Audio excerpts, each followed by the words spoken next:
this is Sana Khan, and today in this initiative, we are going to speak to Dr. Sunil Mehra. Dr. Sunil is a consulting homeopath and has been practicing homeopathy since 30 years.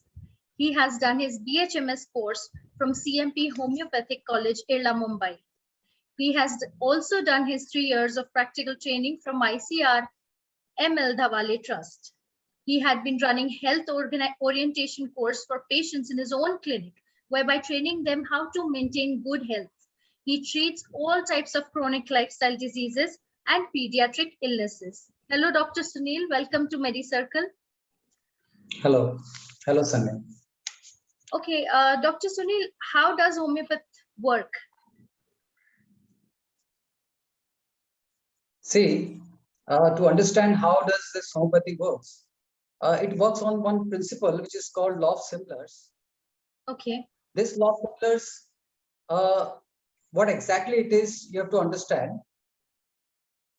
If you prescribe any one particular medicine to a healthy person,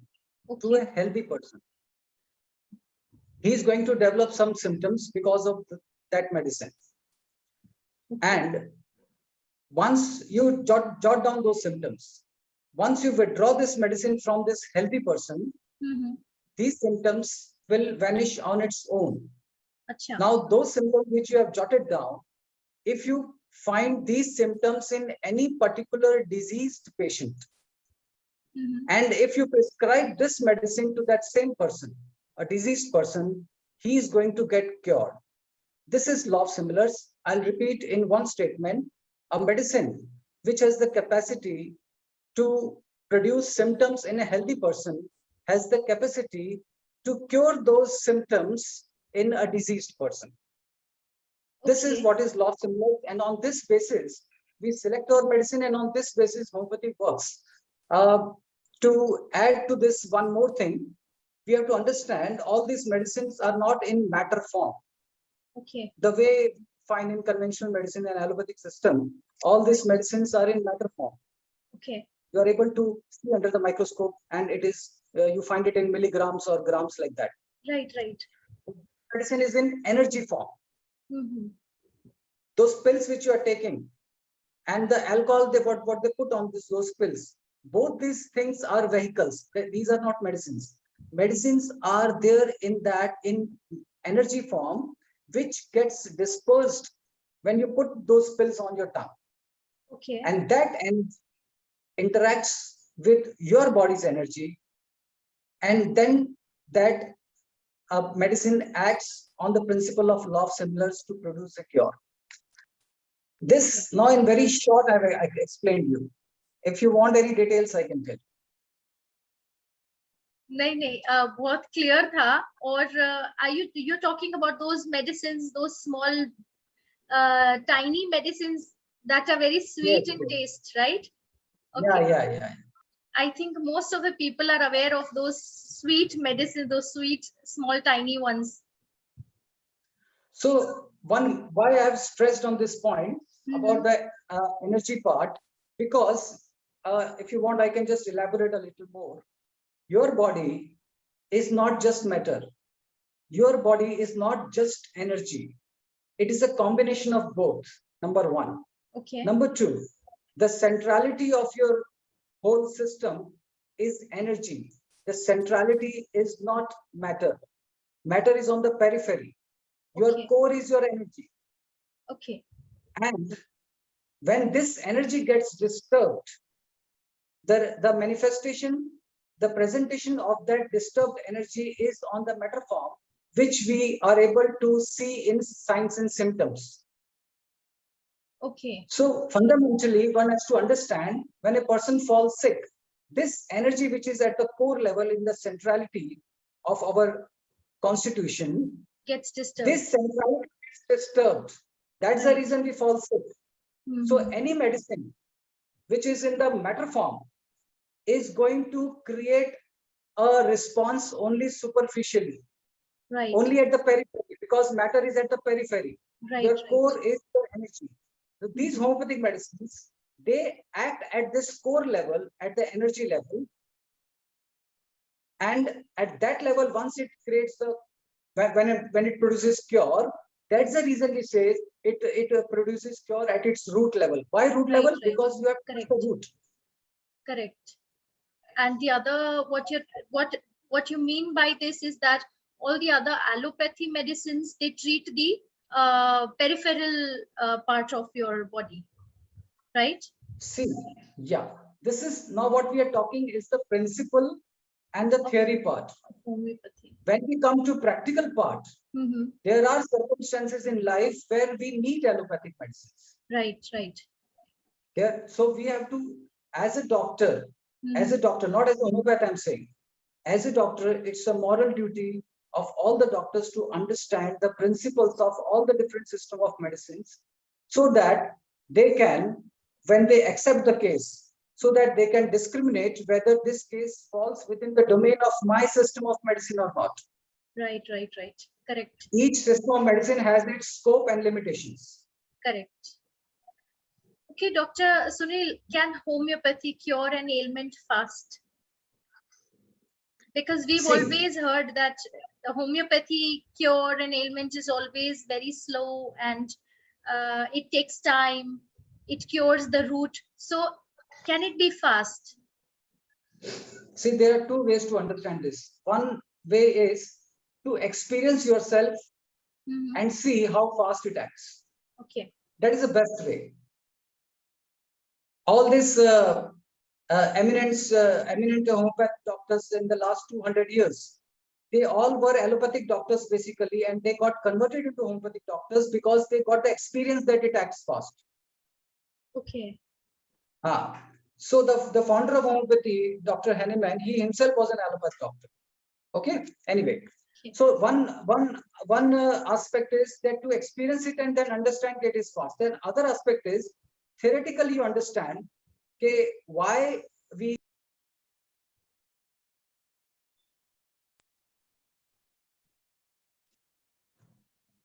Can you hear me? Ji. The other aspect is why people say this homeopathy is slow. Now, to understand this, you have to understand. I'm not going to use any technical terms. I'm going to explain you in a very simple manner. Right. If I draw a line on the piece of a paper, and if I ask you, this is a long or a short line, you will not be able to give me an answer unless I draw a line, a second line in front of that. Right, to compare. And okay, now tell me whether this line is short or long. So to compare it with any other thing, you cannot say whether it is fast or slow. So it is implied that you are comparing this with the conventional medicine, allopathic system of medicine, and that's the reason you are saying it's slow.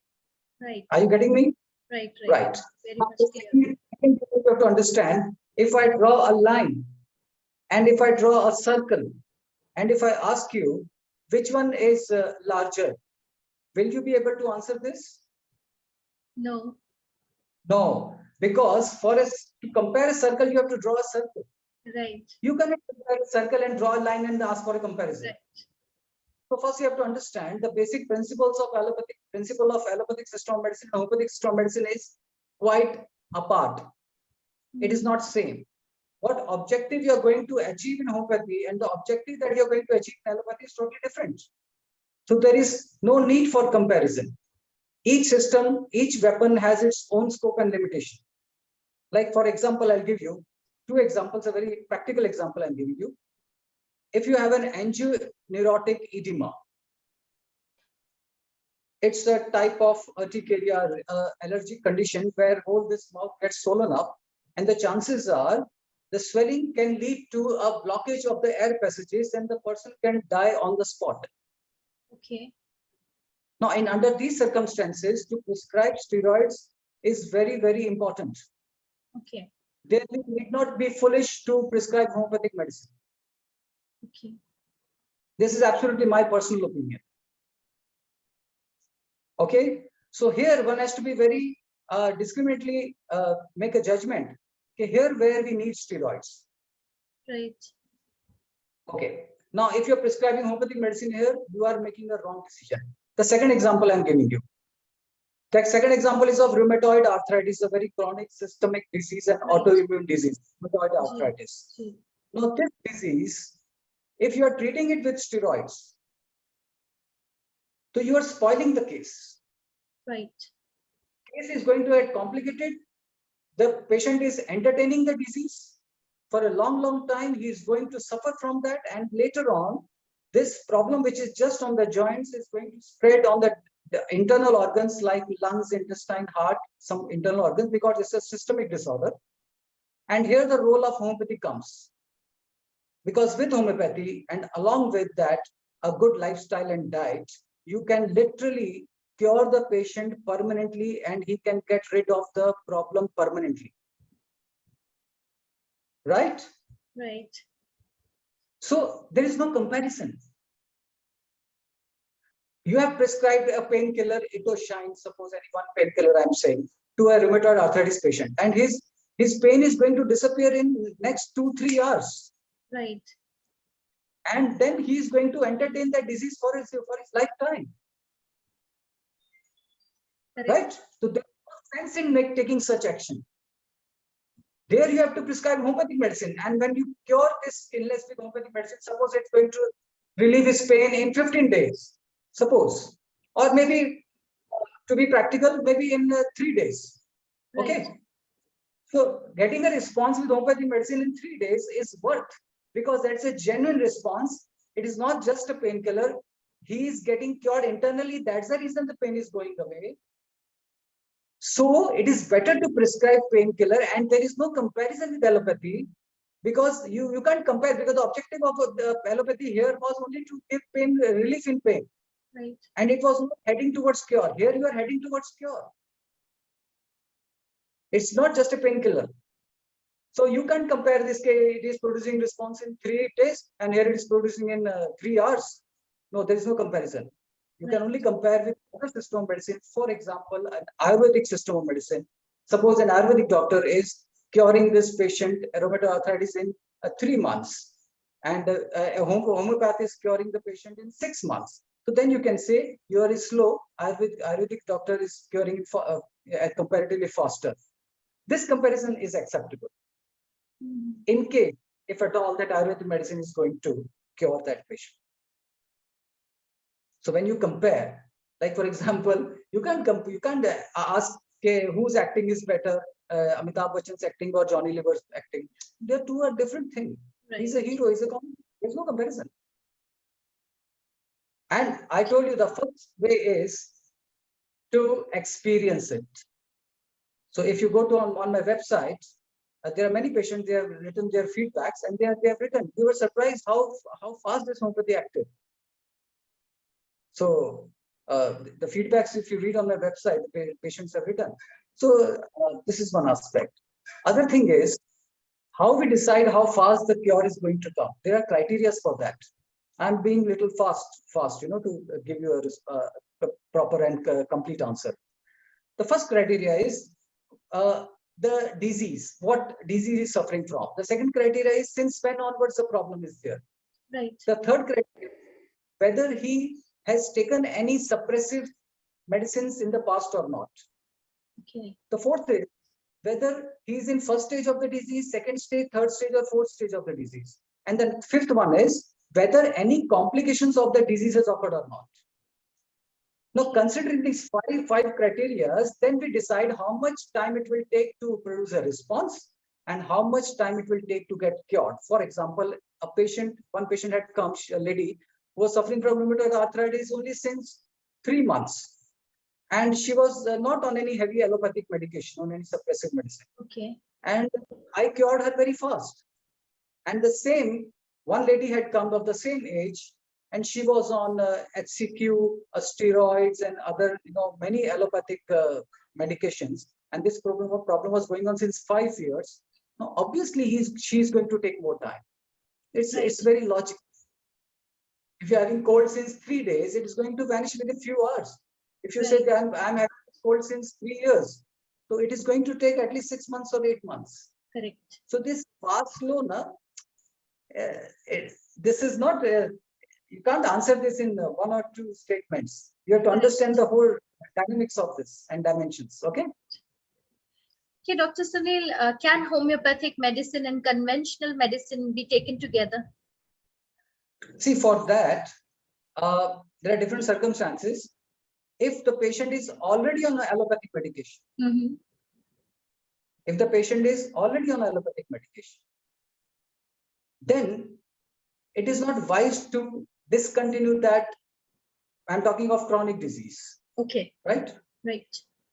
It is not wise to discontinue the allopathic medicines all of a sudden. Okay. Because the patient is very dependent on that. And discontinue those medication all of a sudden, he is going to suffer a lot, and he will not be able to tolerate that. Right. Right. So in that case, for especially steroids, I'm saying, especially steroids. So what you should do, you should systematically make a chart of his medication and his symptoms, which I do. I prepare it, ask the patient to prepare a chart, and the moment he start getting response with homeopathic medicine, I taper off that allopathic medication, and finally he gets rid of that allopathic medication, and then after that he gets rid of homeopathic medicine also. Okay. And if suppose he is not on any allopathic medication and suffering from any disease, then ideally we should not give both the medicines together. Okay. With the few exceptions, because there are always exception to the rule, right? Right. A very small kid, suppose he's suffering from very high fever, and you have prescribed some medicine. There is a limit that small child will able to tolerate a high temperature. Correct. So in case the temperature rises above 102, 103, suppose, and the child is very small, maybe less than 1 year. So sometimes we have to give, especially during night time, we ask them to take crocin or something like that for the time being. Right. For the time being. But that's an exception. So in a case where already the conventional medicine is going on and we have intervened later on, so we should taper it off, right? And if he is not on any allopathic medication and he has come afresh, that case is afresh, then ideally I will not prefer to give allopathic along with homeopathic medication, because I don't want to make any khichdi. No khichdi, right. no. Right. One has to be very scientific in whatever one is doing. Correct. Okay, Dr. Sunil, how can the correct homeopathic remedy be found? To explain this, I would like to give a very a classical example for this.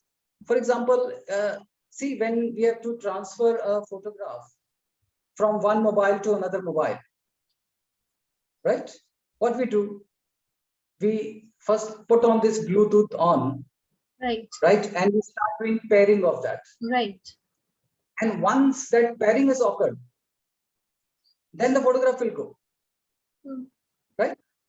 So similarly, what happens, if you remember the first rule, how homeopathy works, on which principle, law of similars, right? So we have to pair those symptoms. We have all the different medication which was given to healthy people, and we have the record of those symptoms. When the patient comes to us, we take his chief complaint, associated complaints, his past history, his family history, his physical constitution, his mental constitution, everything, his lifestyle, his diet pattern, his thinking pattern, and that pattern, his whole constitution, we try to compare with our medicine's symptoms.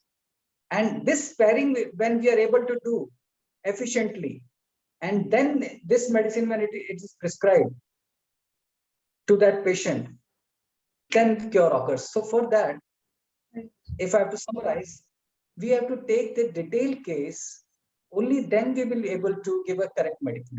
And I think all the cases are, they are different on person to person, right? Yes. Right. I will pass one statement, if you're able to grasp this concept. One medicine is for 100 diseases. One medicine is for 100 diseases. And for one disease, we have 100 medicines. Right. So generally, it's very difficult to grasp, because we have all this concept. ये बुखार की दवा है, ये खांसी का है, ये सर्दी का है, ये पेट दर्द का है. In homeopathy, it's not like that. Right. We have to see your case in totality. आप आओगे मेरे पास कहोगे कि मुझे नींद नहीं आती, मेरे पेट में दर्द है और मैं डिप्रेशन में भी हूँ, मुझे कॉन्स्टिपेशन भी है, तो मैं ऐसी दवा ढूंढूंगा जो ये सारे सिम्टम्स कवर का करे इलाज हो. आपकी कॉन्स्टिपेशन, और वो एक रामबाण देना जरूरी. Right. That's the reason it's not so easy to select. Correct. Thank you so much, Dr. Sunil, for coming to our show and sharing your valuable time and insights with us. It has been a pleasure having you on the show. Thank you. Thank you. Thank you so much, Same sir. here. Have a good day. Bye-bye.